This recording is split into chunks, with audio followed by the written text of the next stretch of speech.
Сәлеметсіздер ме? Міне, көзді ашып жұмғанша 7-ші бөлімге де келіп жеттік. 7-ші бөлім бізде көлік және жол белгілері деп аталады. Ал бүгінгі сабақтың тақырыбы әлемдегі алғашқы көлік. Бұл бөлімде біз көлік түрлері туралы, жол ережелері туралы, бағдаршамдар туралы айтатын боламыз.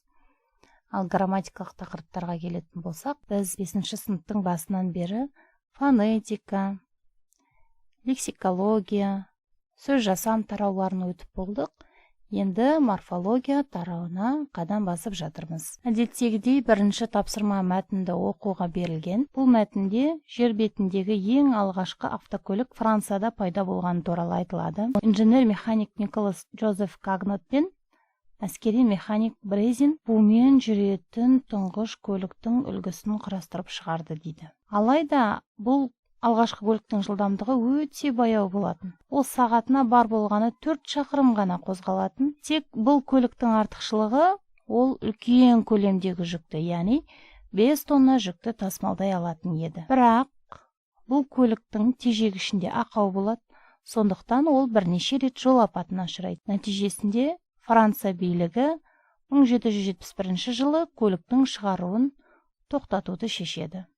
Осылайша бұл көлік одан ары қарай шығарылмайтын болады. Ал қазіргідей жанармаймен жүретін темір тұлпарды ойлап тапқан неміс инженері Карл Бенц болатын.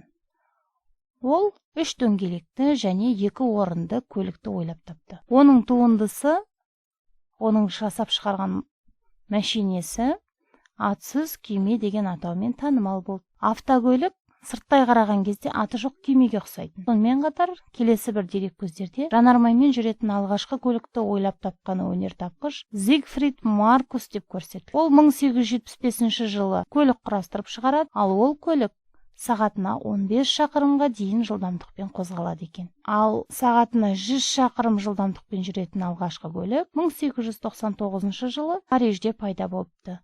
Оны құрастырған бельгиялық Камиль Женатин екен. Енді әдеттегідей бірінші тапсырманың астында мәтіннің мазмұнына сәйкес ақпараттарды көрсету керек. Бірінші, мәтін алғашқы көліктің түрлері туралы. Екінші, тұңғыш автокөлік 18 ғасырдың соңында пайда болды.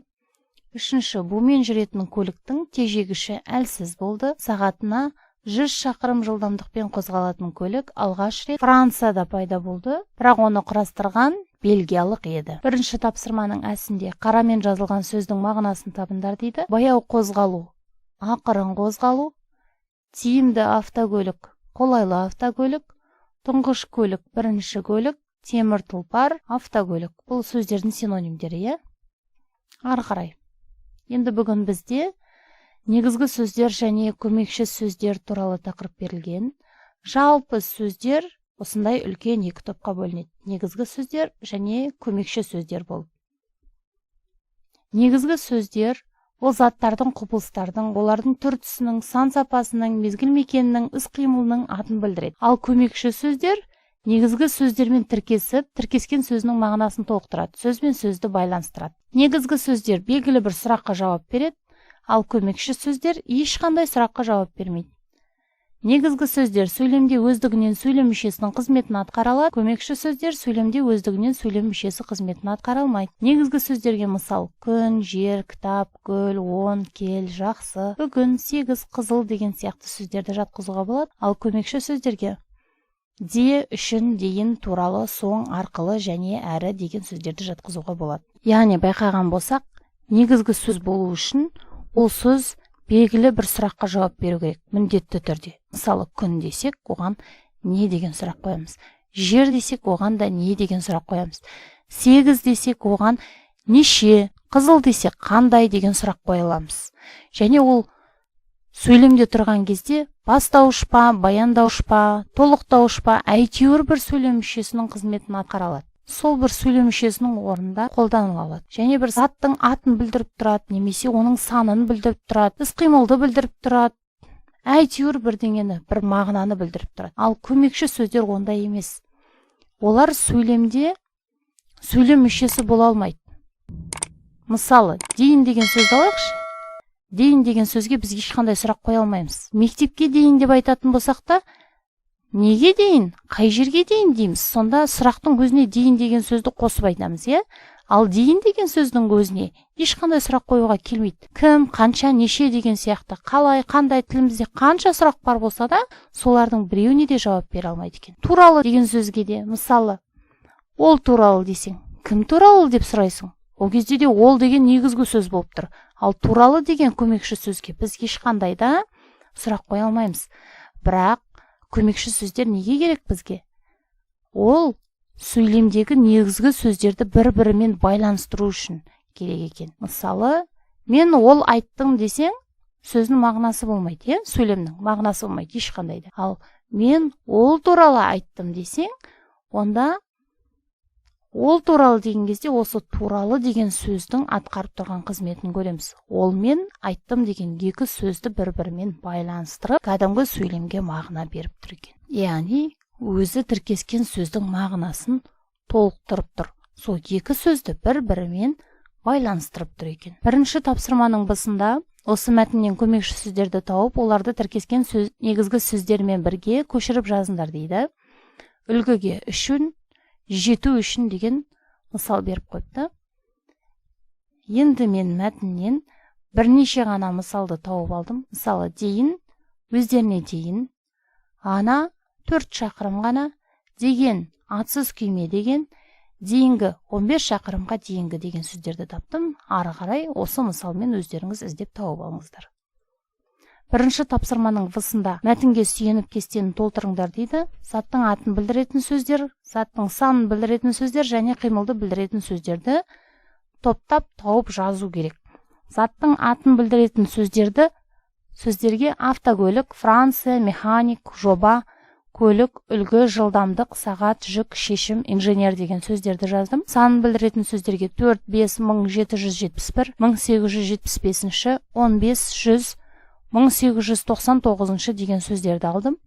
Қимылды білдіретін сөздерге пайда болған, құрастырып шығарды, қолға алып, қозғалған, тасымалдай алатын еді, тоқтатылды, көрсетіледі деген сөздерді алдым. Заттың санын білдіретін сөздер ғана бұл кестеде толық, ал қалған сөздер мәтіннің құрамында өте көп, сондықтан оларды да өздеріңіз қарап толықтырып алыңыздар. Бірінші тапсырманың гісінде екі бағанды сәйкестендіру керек және олардан сөйлем құрау керек. Қозғалтқышпен арқылы автокөлік үшін шақырымға дейін, бумен ғана 18 ғасырдан кейін деген сөз тіркестерін жасауға болады.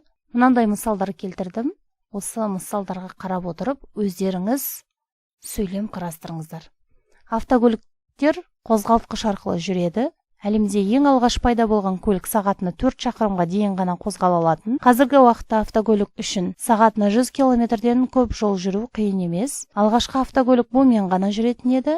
18 ғасырдан кейін бумен жүретін автокөліктің шығарылуы тоқтатылды. Барлық тіркестер мәтінге байланысты берілген. Сондықтан мәтінге қарап отырып, өте қызықты сөйлемдер құрастыруға болады. Екінші тапсырмада мақал мәтелдің мағынасын түсіндіріңдер дейді. Бірінші мақал: жолға шықсаң жолдасыңның жүгі болма, жұбы бол дейді. Яғни жолға шыққан кезде жолдасыңа көмектес деген мағынаны білдіріп тұр, иә? Адамдар көбіне жолға шыққан кезде өзіне серік іздейді, жанына бірге баратын адам іздейді, иә? Неге? Себебі қасында адам болған кезде, онымен әңгімелесіп барған кезде жол қысқарады. Сондай, мысалы, бір күн жүретін жол болса да, сол уақытты ойнап, күліп, әңгімелесіп, қалжыңдасып, досыңмен бірге өткізген, ол уақытты тез өткізуге, діттеген жеріңе бір байқамай жетіп қалуға көмектеседі, иә?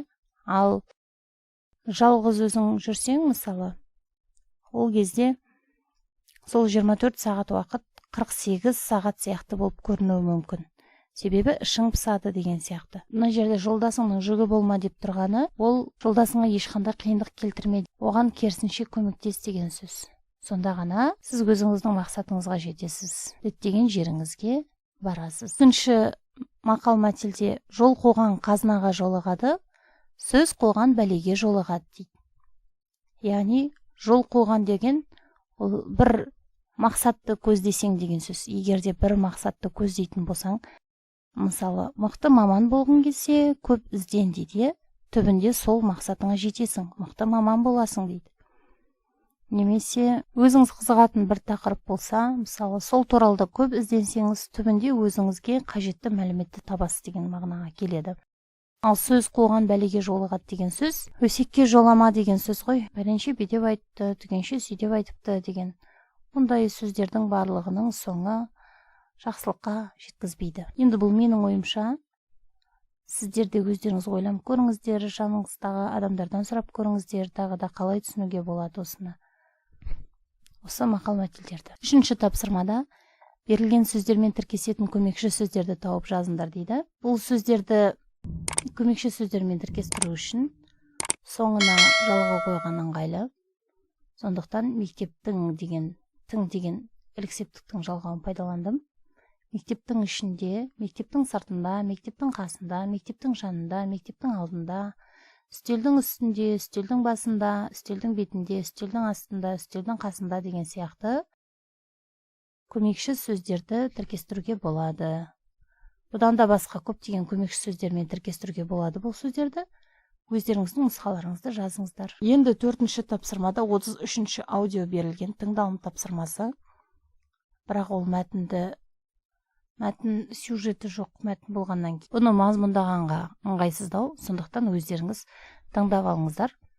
Енді жалпы мәтін кемелер туралы айтылған, су көліктері туралы. 4-ші тапсырманың астында мәтін мазмұнына сәйкес сөйлемдерді толықтырып жазыңдар дейді. Кемелер айлақтар мен порттарға кесте бойынша кіреді. Кемелер қызметтеріне қарай бірнеше түрге бөлінеді. Авиатасымалдаушы кеме ұшақтарды алып жүретін әскери кеме болып табылады. Қазіргі Норвегия жолаушылар кемесінің ұзындығы 315 метр болады. Жолаушыларды көліктермен бірге алып жүретін кеме сал деп аталады. Ішіне 3000 адам мен 410 көлік сиятын швед кемесі Силия Еуропа деп аталады.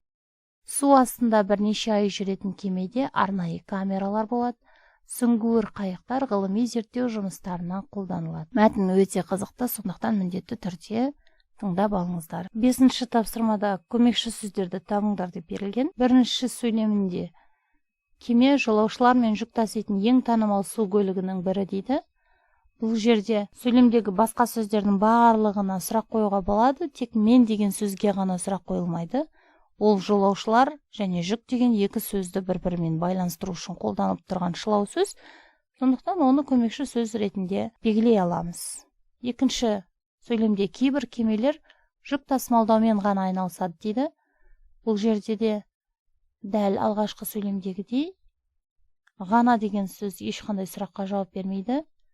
Жеке тұрып сөйлем мүшесі бола алмайды, сондықтан осы сөзді көмекші сөз ретінде белгілеуге болады.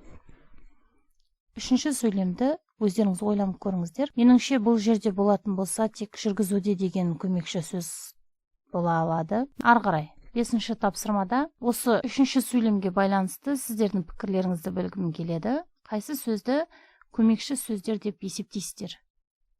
Осы үшінші сөйлемде қайсы сөз көмекші сөз болып тұр? Пікірлеріңізді жаза кетіңіздер. 5-ші тапсырмада оқиық қызық дегенде Титаник кемесі туралы жазылған. Бұл жердегі тапсырма мәтіннен көмекші сөздерді тауып, тіркескен негізгі сөздермен бірге көшіріп жазыңдар дейді. Және, мен, еді, үшін және бірге деген сөздерді белгілеп қойдым. Тіркескен сөздері мынау және мен деген сөздердің екі жағындағы сөздерді аламыз. Еді деген сөз болған деген сөзбен тіркесіп тұр. Қамтамасыз ету үшін кемемен бірге деген сөз тіркестері шығады. Бұдан басқа да көмекші сөздерді мәтіннен іздеп көріңіздер. Келесі сабақтарды жіберіп алмау үшін каналға жазылып кетіңіздер. Видеоға лайк басыңыздар. Сау болыңыздар.